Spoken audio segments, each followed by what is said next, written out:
And this is the pantry in here. This is where the officers had stewards that would fix them coffee. You had a coffee pot in here, a sink, toasters, coffee urn, lights, and they would actually serve the officers through this area here and into the officers' wardroom.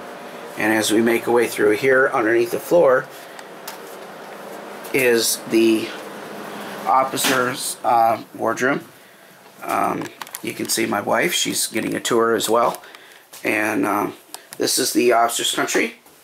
And the officers' country in here is basically where the officers slept. They basically ate their meals here. They slept in the adjoining compartments, adjoining bunks behind the officers' wardroom and down the hall. But they ate all their meals here. They did all their mission planning here. All of their records and all of this was done here. And on this table, we had something special. And I'm sure you don't know what that is, but the actual thing that happened was on our 4th War Patrol. While we're in Japanese waters, we had a crewman that became ill. And our pharmacist mate, Thomas Moore, diagnosed George Platter with an acute appendicitis. And at that point, they determined that the only way to save him was to do surgery. The pharmacist mate operated him on this very table, with an additional table over here because he was too big to fit him on the table. They boiled the instruments down and that the cook got for Christmas, made them into surgical instruments, and actually performed the surgery flawlessly, surfaced after the surgery, and was immediately dove down by a destroyer and depth charged, and Platter almost rolled off the table.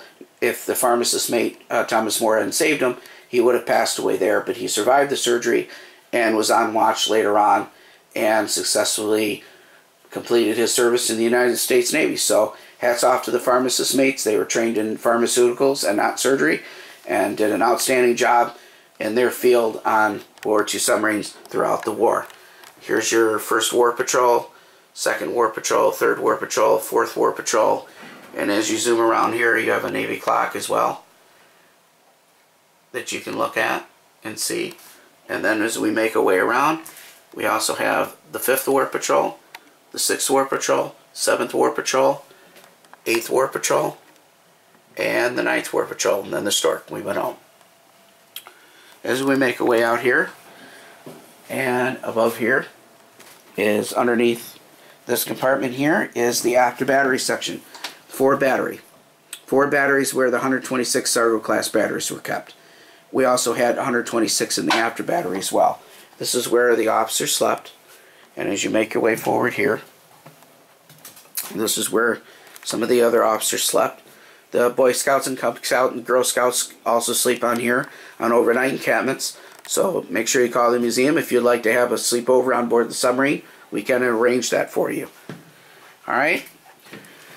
This is dedicated to the World War II submarine vets. And above here is the main battery vent blower. This was to blow the gases from the battery compartments to, you didn't want gas building up with the nitrogen and everything else building up. This is the captain's quarters. In here you had course and depth in here, along with his table, and Creasy Burlingame's Real War Patrol. This is the safe, and he had a desk lamp. He also could come around here. He had a phone, and he could contact any compartment, and they could contact him. They also had a sink. Sink folds down like this. He had room for cups and stuff. He also had a cabinet that could store stuff as well, so you can see that. And he also had his personal closet and personal lockers up here as well.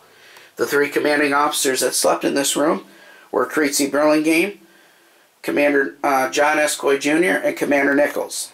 John S. Coy Jr. survived the sinking of the Squalus off Portsmouth, New Hampshire, and later became commanding officer of this submarine. Also, all 3 submarine commanders became admirals during the war, and this is the only submarine that ever happened. So that's unique to this boat as well. And this is an official War Patrol chair, and it actually went on a real, this actual chair went to Japan. Alright, and as we move forward, this is where the executive officer area slept. And he also had a safe and a sink and a table and chairs. And as we move forward around here, we have a couple more berthing areas for the chief petty officers and the chiefs and the ensigns and all of that for the officers. As we move forward here, as we come around the deck, we're getting ready to enter the control room. And here's the yeoman's office. This is where the yeoman did all of his clerical duties and all of the paperwork on board the vessel. Watch your step as we enter the next compartment, which is the control room. Thank you for visiting Officers Country.